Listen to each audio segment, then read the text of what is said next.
We have a special treat, Tracy. NFL MVP, two-time NFL MVP, Hall of Famer, Walter Payton Man of the Year, my personal colleague at the NFL Network, and my friend, Kurt Warner. Thank you for being here, Kurt. Oh, you bet. Good to be with you guys.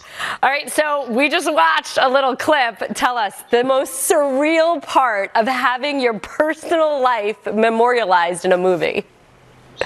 Well, I don't know if you can pick one part of it. I mean, just the whole idea that you've gone through a long journey, and so many times along the way, I know my wife and I sat back and just said, why us? Why did we have to go this route? Why do I have to work in a grocery store? Why do I have to wait until I'm 27, 28 to get a chance to play in the NFL? But it's pretty amazing that you look back on it 20-some years later, and now your story is going to be told on the big screen, and at a time where I think it has a chance to impact a lot of people that find themselves along their own journey, and a journey that maybe they didn't expect themselves to be on. And so that's probably the most surreal part, is going from a time when you didn't want to be going through what you were going through to now this time where you get the chance to use that to hopefully inspire and encourage a lot of people. I'm sure it brought back so many memories, but Zachary Levi plays you in this movie. What's it like watching someone else try and be you, and did you have to coach him at all? The hardest part, Tracy, is watching him play the football parts of it. It's that the rest of it, I thought he did an unbelievable job, but you focus in so much on the sports stuff of it because you're so familiar with it. And obviously you've seen yourself throw and you've worked on it for so long. And when you're making a movie like this, what you know is that if you don't get the sports right, if you don't get the football right, you've got a chance to lose people at different parts of the movie. And so Zachary came to my house very early on. One of the first things I wanted to do is can we go out in the backyard and I can see you help you so we can get these scenes right. But I think as you see in that clip, and as you'll see when you see the movie, our team and Zachary did an unbelievable job with the football parts of it. It looks unbelievable, and I got to tip my hat to him for all the hard work that he put in. But Kurt, tell us the truth. Why couldn't you just be the stunt double? Didi, I wanted to be. I tried. I was on set for a number of the football scenes, and I lobbied to get in there and make a couple of those passes. But it didn't work out. We shot the movie in the middle of the pandemic, and due to some of the COVID rules, I wasn't able to switch uniforms and get in there and make some of the throws. But there are a couple shots where I make cameos, or there's a couple Easter eggs in the movie. So I was able to get in there a little bit, just unfortunately not throwing any of the passes. Well, you did do a good job coaching him, and not everybody may not know this, but one of the things you do is work with a lot of quarterbacks, young quarterbacks in the league right now. So tell us, what are some things in quarterback play that you love, and what's maybe a trend that sort of sets your teeth gnashing?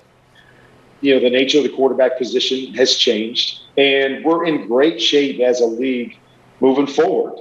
So many young quarterbacks 28 or younger, that are starting in the league. And not just starting, having a lot of success in the league. So it bodes well for our league for the next decade or so to go, man, we're in good hands because it is a quarterback-driven league.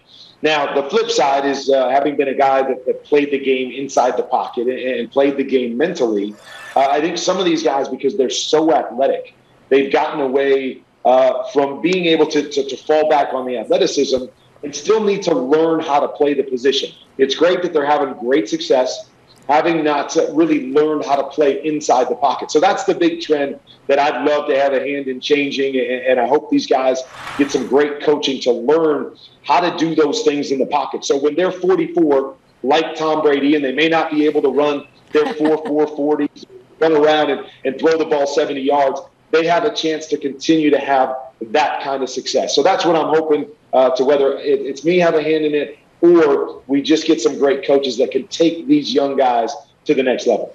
Well, you had to learn to make the transition from the football field into the broadcast booth and onto the set. What was that transition like? Are there similarities to that preparation? And I'm sure I know that there are a lot of differences, as I work alongside Tony Romo, and it is definitely a different transition.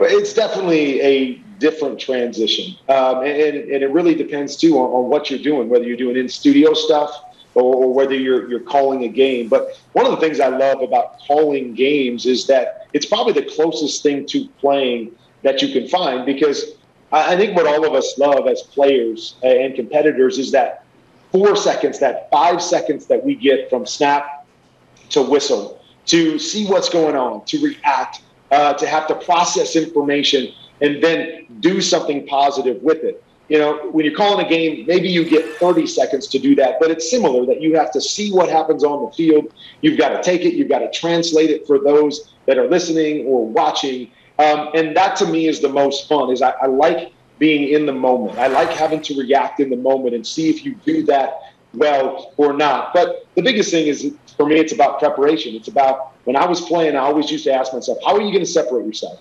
What are you going to do that's going to make you different from other people? And I use that same approach when I'm in broadcasting. Is there's a lot of guys that do great things, but how can I be different? What can I do, and how do I prepare so that whenever I'm on TV, I got a chance to say something that is unique? So there's a lot of things that I learned playing the game that I now apply off the field. Kurt, we've always known that you're an over-preparer. Tracy, he used to make his wife read plays with him at night in bed. But you just said you like reacting in the moment, so we're going to do a really super quick lightning round with you, okay? No time to prepare. You just have to answer. Ready?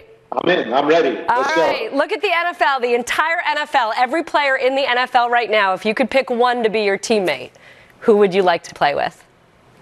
Oh, be a teammate. Man, well, I can't say any of the great quarterbacks. I can't say Tom Brady because he take my job. So I can't do that. Oh man, that's a great question, because I'm always thinking about quarterbacks. But I mean, shoot, I'll take Cooper Kupp right now. Yeah. Why not? I can't. A guy that can everything catching the football, and he's playing at a high level. I'll go Cooper Kupp. Okay. All right. Well, we're coming down to the wire here with the NFL right now. So playoffs are right around the corner. AFC, NFC. What team do you have the most faith in? Oh, the Bucs. That's an easy one. I think they got so many different ways that they can beat you, and they're led by the greatest quarterback to ever play the game. That one's easy. All right, well, I'm going to give you another hard one then. If not teammate, coach. One coach in the NFL you think you could really play for right now. So we went Tom Brady. Do you go Bill Belichick? It would be fun. It would be fun. Most of the coaches that I played for were offensive coaches. So I would love to play for a great defensive coach. So Belichick would be great. Andy Reid, I'd love to play in his system. And then a coach that I always said, I think it would be great to play for, a DD, one that you cover, and that's Mike Tomlin. So those are a few of the coaches that I think it would be fun to be on the sideline with those guys. Okay, we're going to say bye, but I'm throwing one more in. Who's your favorite NFL Network colleague? Oh, ouch. You know I can't answer this one. I love Aditi. Aditi is awesome, and she's great at what she does, but I can't sit here and say my favorite. I like all my teammates. Kurt, that was great. Thanks for the time. Thank you, Kurt. Thank you, guys.